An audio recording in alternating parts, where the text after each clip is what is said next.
کاش سڑکوں کی طرح زندگی کے راستوں پر بھی لکھا ہوتا کہ آگے خطرناک موڑ ہے، ذرا سنبھل کے۔ شہرت کی بلندی کا تو ایک پل کا بھروسہ نہیں، جس شاخ پہ بیٹھے ہو وہ ٹوٹ بھی سکتی ہے، جس شاخ پہ بیٹھے ہو وہ ٹوٹ بھی سکتی ہے۔ انسان ایک ایسا غافل منصوبہ ساز ہے کہ وہ اپنی ساری پلاننگ میں کبھی اپنی موت کو شامل ہی نہیں کرتا۔ ایک بیوی گھر میں اپنے شوہر کو علیحدگی پر مجبور کرتی ہے، مگر وہی عورت والدین کے گھر جا کر بھائیوں کو اکٹھا رہنے کی تلقین کرتی ہے۔ اپنی زبان کو سلام کرنے کا عادی بنا لو، اس سے دوست بڑھتے ہیں اور دشمن کم ہوتے ہیں۔ آزاد جب انا سے میری ذات ہو گئی، آزاد جب انا سے میری ذات ہو گئی، برسوں کے بعد خود سے ملاقات ہو گئی۔ کم ظرفوں سے شکوہ نہ کرو، خاموش رہو، مضبوط رہو۔ جیسے ایک چونٹی سمندر کو نہیں سمجھ سکتی، اسی طرح انسان اللہ تعالیٰ کے راز، افعال، کام اور قانون کو نہیں جان سکتا۔ مجھے عاجزی میں وہ مزہ ملا کہ جو غرور تھا وہ نکل گیا۔ اپنے اخلاق پر اتنا تو یقین ہے، کوئی ہمیں چھوڑ سکتا ہے مگر بھلا نہیں سکتا۔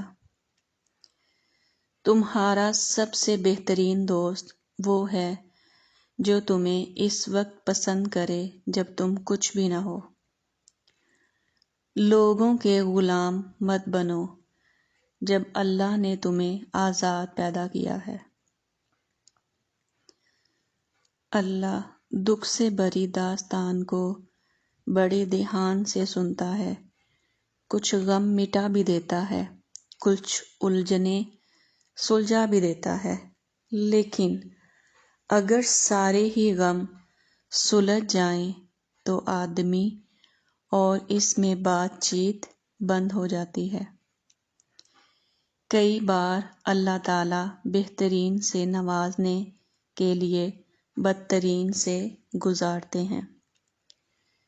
کوئی پلٹ آئے تو اس کا ہاتھ تھام لینا چاہیے، اس کی امید نہیں توڑنی چاہیے۔ کسی کی امید قائم رکھنا اللہ کی صفت ہے، اللہ بھی تو یہی کرتا ہے۔ اگر صبر آپ کے وجود کا حصہ نہیں تو شکر بھی آپ کے پاس نہیں آئے گا، کیونکہ شکر وہاں آتا ہے جہاں صبر کی زرخیزی ہوتی ہے۔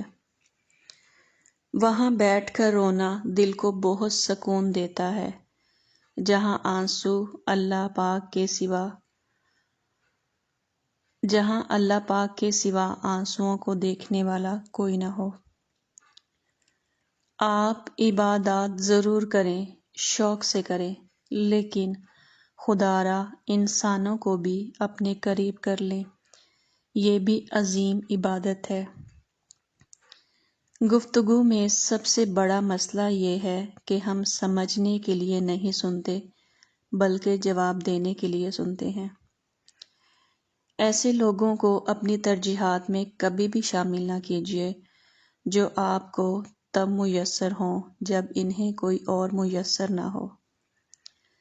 لوگ ہمارے اندر ہمارا دکھ تلاش نہیں کرتے، بلکہ ان کو اس تماشے کی کھوج ہوتی ہے جو ہمارے ساتھ ہوا ہو۔ ہر رشتہ، ناتا، تعلق تب تک ہی زندہ رہتا ہے جب تک ہم دوسروں کے معیار پر پورا اترتے ہیں۔ اگر تعلق میں اداکاری نہیں بلکہ وفاداری کا معاملہ رکھا جائے تو ہر رشتہ بہت انمول ہو جائے گا۔ ترقی کی دوڑ میں ہم اتنا آگے نکل چکے ہیں کہ ہاتھ میں پکڑے موبائل کی اہمیت پاس بیٹھے انسان سے زیادہ ہو چکی ہے۔ نیت اور سوچ اچھی ہونی چاہیے، باتیں تو کوئی بھی اچھی کر سکتا ہے۔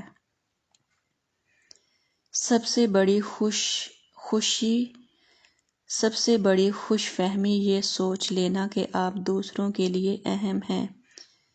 اس معاشرے میں اہمیت انسانوں کی نہیں بلکہ مفادات کی ہے۔ مفاد ختم تو اہمیت ختم۔